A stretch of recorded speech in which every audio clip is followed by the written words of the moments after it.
There is a country in the European Union where moreover than 2,000 villages have vanished. Countries once cut off from the West by No kids, no schools, no people. almost half of them are This country is part of the EU elite club. It's in the Schengen zone, it's in NATO, and of course the EU. increase the EU's membership to 27. They lost more than 5 million people in the last 35 years. According to Eurostat, this country lost 17% of its population between 1990 and 2021. That's the sharpest decline in the EU, and the freefall hasn't stopped. Not to bombs or plagues, but more to death, migration, and a slow grinding delusionment. The country?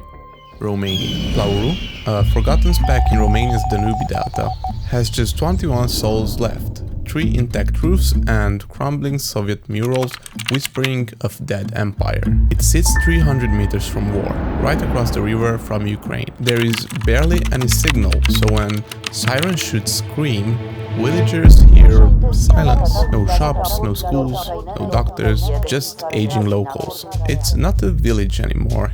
It's a front row seat to history's worst rerun. Look, Romania was one of the most populated regions on EU's Eastern Bloc, back then, of course. And we are living through one of the worst demographic collapses possible. This is not just migration, this is a slow motion evacuation, and when you realize it, it's just simply too late. The interesting fact is that we lost more people than the entire population of Croatia. And I do not think that we can blame it on bad governance. I think it's more than that. So stick around and find out.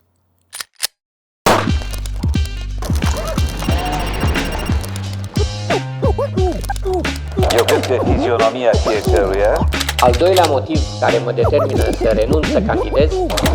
Ia de la Băsescu! Nu înțeleg cine să fie. Eu nu pot Ivanov, PSD. Kurva szádat! Hány cukor? Azt a kurva! So before I jump to the fall of communism, because that's where all started, I think it's just good to understand Romania as a country as it is. Because on paper, its economy looks really good. 360 billion on output. And it's not as simple as we thought. From the outside you can see humming car plants and huge tech parks. But under the surface, it's fragile. Inflation spiked past 15% in 2023. The Romanian currency shook. The deficit topped 6% of GDP. And though prices calmed, bills still sting. Factories can't find workers because they already left. Over 2 decades of immigration hollowed out the labor force. Germany alone buys 20% of Romania's exports, and that's the risk because Europe is the engine, and when Europe is sneezing, Romania catches pneumonia. Imports of energy, chemicals and consumer goods keep the trade balance in the red, even with a record of 100 billion euros in exports last year. And we can call this an average Romanian government lore, because the government promises digitalization and deficit cuts, a 29 billion euro recovery money for railways and greener factories. But the paperwork is slower than the ambition. Momentum is there, but the deficits, the worker shortage and the glacial reform pace will decide whether Romania climbs or stalls. But political fatigue opened the door to AUR, a far-right ultranationalist party with 40% of voters in the last presidential elections. Their pitch: orthodox values, nationalist pride and rage against the machine. And it's working because frustration is everywhere. Corruption, poverty and the feeling of being used by the Western drive the anger. And of course in 23 justice law improved on paper, EU monitoring stopped and Romania got a pat on the back from Brussels. But let's be honest, the Transparency International score is still garbage, 46 out of 100, bottom tier in the EU. Infringement cases keep piling up, from illegal logging to the shady public spending. Anti-corruption prosecutors have jailed dozens of corrupt politicians, and this is great. Mass protests also stopped law changes, and this is great too. The problem is with bureaucracy, nepotism, and really slowly implemented infrastructure projects that are feeding the very anger that fuels the far right. And meanwhile, Romania is crashing. It went from 23 million people to 19, and the fertility rate is 1.4, and of course, nothing is stopping this slide down. The median age is now in the 40s. 1 in 5 is over 65. Deaths outpace births. Rural countries bleed residents, while some cities are booming. Still, Romanian identity holds 89% of ethnic Romanians. Out of that, 85% is Orthodox, and the language is Latin-rooted and unshaken. That's great. But the divide between the city and the village, it is growing faster and faster. Only 54% lives in towns. Bucharest, Cluj and Timișoara attract capital, while the countryside shuts schools and loses doctors. So basically, in a nutshell, our position in the world today is that Romania's economy is growing and we should be happy with this. The problem is that it's unevenly growing, but we should be happy that it's actually growing. It's so fucking great. And yes, the system functions, but barely functions. But we should be happy that it functions, no? That's the Romanian mentality that I'm talking about. And of course, the country is running out of people, which I already told you 1,000 times. So we can jump in the rewind of the last 35 years that get us here. So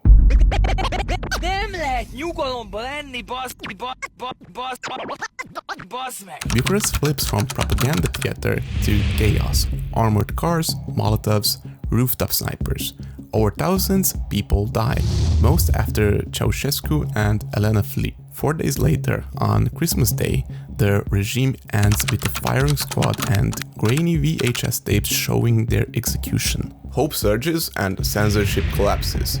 Streets buzz with revolution, and into this vacuum, a person steps in, and he's called Ion Iliescu. New suit and same old communist instinct, because he was an ex-communist official. Now, things are getting interesting because they are always critiquing the old system that it was taken over by old communists. But if we are real, there was nothing else possible because anyone in position of power was an ex-communist. So he could not be anything else than a communist. And we are mislabeling the problem. The real question is, did these ex-communist officials embrace democratic values? And this is what we are going to get into. He promises elections, he promises pluralism, he promises change. But by January 1990, it's clear who's really running the show. The National Salvation Front, originally a transitional body, decides to become a political party. It's March 1990. Timișoara speaks up, a manifesto demands a ban on former communists holding power. The response is silence. But the opposition is fractured. Iliescu wins the May elections easily, protesters stay, and then comes June.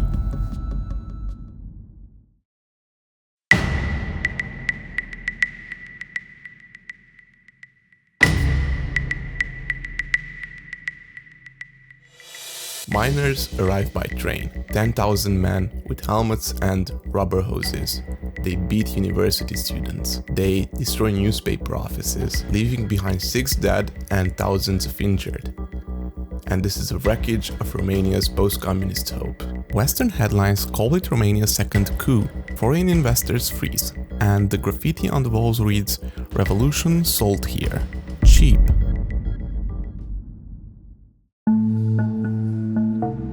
Now we are in the mid-90s, where the system looks suspiciously similar. And of course, corruption becomes the national lubricant, from getting a phone call to scheduling a surgery. Lustration efforts stall. Property restitution is buried in red tape. People begin to wonder, was anything really dismantled? But 1996 brings a little bit of hope. A professor named Emil Constantinescu wins the presidency in a peaceful transfer of power, actually the first of its kind. Brussels and Washington take note. The media calls it Romania's second revolution. But inside the country, hope hits a wall. Prices are liberalized, subsidized factories shut down, and layoffs spike.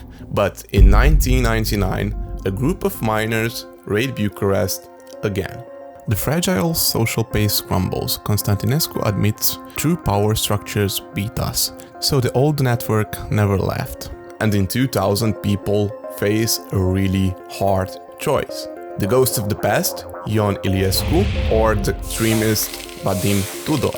So the Romanian people pick Iliescu again, and reformist parties disintegrate. Courts stay weak and corruption stays king. And the young generation quietly gives up. And guess what happens? We are getting to our turning point. People start leaving. And this is an early migration wave. By the early 2000s, Romanians don't wait for reforms. They vote with their feet. With factories closed and wages stagnant, millions board buses, trains and Ryanair flights heading west. Industrial towns collapse, from 9.5 million to 5 million.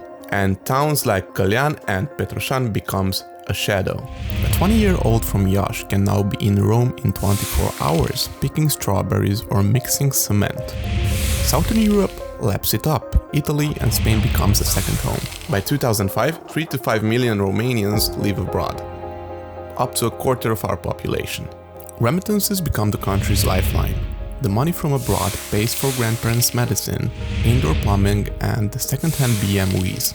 But hospitals lose doctors, schools lose students, and the diaspora becomes a living referendum on 89's broken promises. Meanwhile, inside the country, capitalism goes off the rails. And welcome to Romania's Wild West. From 2000 to 2009, the economy booms, 6 to 8% GDP growth per year, and tycoons buy up banks, oil farms, and state lands. The funny thing is that privatization becomes a gold rush, not reform. Malls rise, glossy towers fill Bucharest, the government slashes taxes to flat 16%. Great for businesses, brutal for inequality. Real estate goes berserk. An apartment that was selling for 10,000 euros in 2002, by 2007 is selling for 100,000 euros. Everybody becomes a real estate expert. And then 2008 hits. The global crisis pops the bubble. Franc loans doubles, prices drop by 40%, and the miracle becomes a mayhem. Wages had grown, especially in cities like Cluj and Bucharest, but the countryside stayed poor. Now with credit gone and the jobs shaky, the divide grows wider. Young families are locked out of housing, employers can't find workers because they are already in Spain. The attitude shifts from let's fix Romania to let's leave Romania. People start seeing the country as a plan B, but there was one glittering prize. 2007, January 1, Romania joins the EU.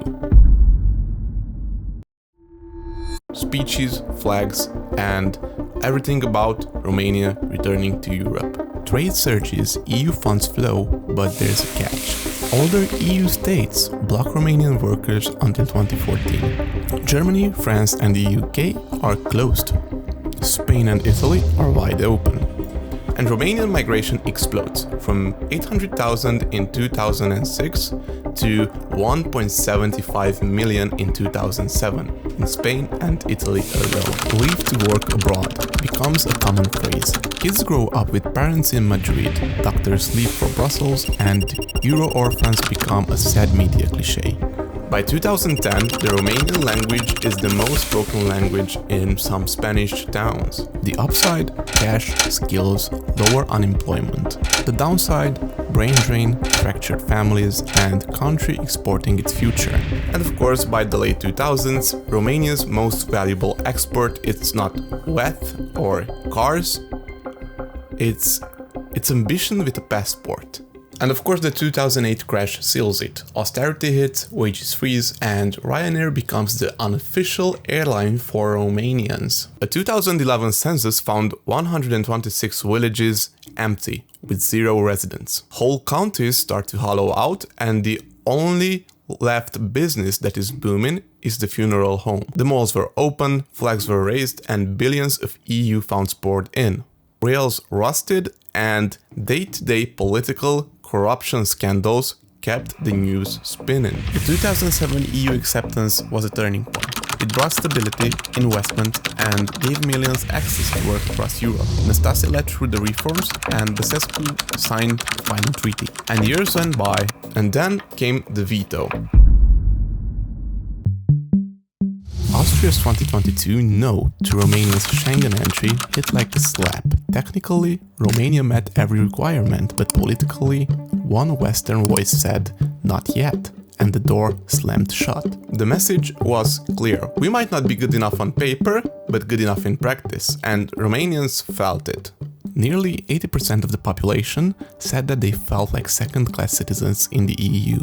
And that resentment, it started to fester.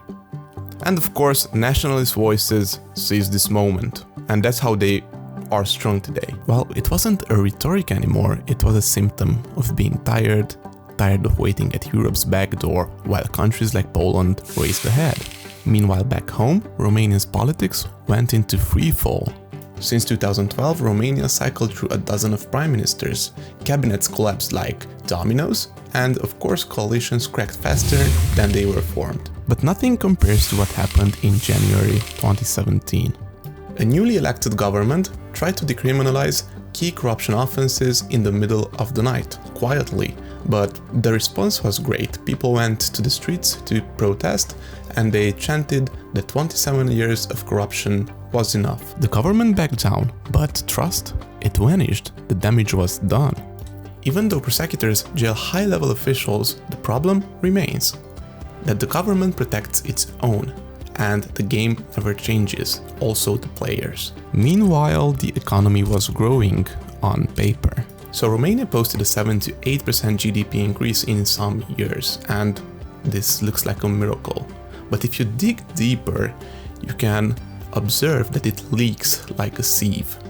Trade deficits ballooned. In 2022 alone, Romania's trade gap hit 34 billion euros, about 12% of GDP. Imports dwarf exports, which mostly made in foreign-owned factories, shipping profits back home. EU funds came in, then disappeared in a pothole. They built 2 expensive stadiums and never finished hospital wings. Bribes were no longer rumors, they were routine. Envelopes for doctors, backdoor deals in town halls, inflated road contracts, of course. Everyone knew the script. So while the economy grew, prosperity slid out the back door. And this picture in rural Romania looks even worse. More than a third of Romanians still lived in the countryside, yet poverty there was double the urban rate. Clinics closed 3 days a week. Buses ran once a day. Investors stayed far away.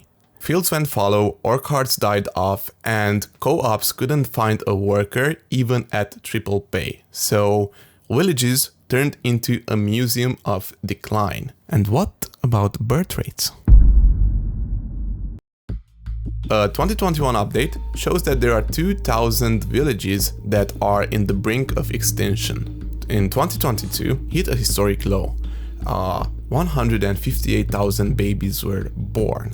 That's less than half the number from 1990. And if you want to make the things even worse, all the babies are born abroad. This isn't just crisis, this is a demographic collapse. We are losing people at both ends. Young workers leave, the elderly stay, and the next generation barely exists. And by 2050, the population of Romania is expected to sink to 16 million, which is bad, really bad.